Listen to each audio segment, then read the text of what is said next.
Hello bestie, magluluto ako dito ng chicken pastil kasi na-curious ako kung anong lasa nun. Ang simple lang ng pagkakagawa pati ingredients, tapos parang siyang chicken sisig, kaya naman lalo ako nag-crave dun. So eto, magpapakulo ako ng chicken breast at nilagyan ko lang yan ng tubig at asin, pati na rin ng paminta. Pakukuluin ko lang yan hanggang sa maluto yun, pagkatapos hinango ko lang yan at palalamigin. Pag ako nagpapakulo ng ganyan, dinadamihan ko yung tubig kasi pagkatapos nun palalamigin ko lang at ilalagay ko na sa freezer. Chicken broth na siya. So nung pagkahango ko, pinalamig ko lang yan at pagkatapos shredded ko lang. At syempre isang palatandaan na luto na ito, kapag tinusok mo siya, wala nang lalabas na dugo. Ngayon naman nagpainit ako dito ng mantika at nagisa lang ako ng bawang at sibuyas. Dapat daw maraming sibuyas. Pwede na kaya to? Pagkatapos sinunod ko naman yung sili, pero hindi ko niliitan yung pagkakahiwa dito. Medyo dinamihan ko kasi parang masarap to kapag maanghang. Sinunod ko naman ngayon yung chicken breast. Pagkatapos nilagyan ko ng toyo at oyster sauce. Alam mo ba bestie kung anong tawag sa maliit na manok?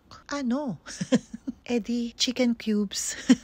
Yung chicken breast, hindi kami talaga mahilig sa ganyan. Pero dahil ito ang ginagamit, so kaya sinubukan ko. Tapos yung atswete seeds, nakalimutan ko naman ilagay muna sa mantika para magkulay. Kaya ang ginawa ko, kumuha ko ng chicken broth at nilagay ko lang siya doon hanggang sa lumabas lang yung kulay. At pagkatapos, ayan, dinagdag ko na. Hindi ko na dinamihan kasi baka naman magkaroon ng sabaw yan. Shredded ko na rin yan ng parang ganito na parang sa chicken salad. Naku, hindi ko talaga alam kung tama tong ginagawa ko. Yung mga nakikita ko kasi, ang simple lang nung pagkakaluto nila na parang ganito lang din. Dinagdagan ko lang ulit ng oyster sauce. Sinunod ko naman yung butter dyan. Tapos tutustahin ko lang to na parang nga siyang sisig. At sa kakamarites ko nga, ayan, muntikan masunog. Hindi ko alam kung may nilalagay pa ditong spices para siyang mag-iba yung lasa. Baka alam mo kung paano magluto nito at pwede mo akong turuan. Dahil na bestie, kahit parang mali ang ginawa ko, sigurado ako kinilamian. Ano daw? Naku, tama kaya yun?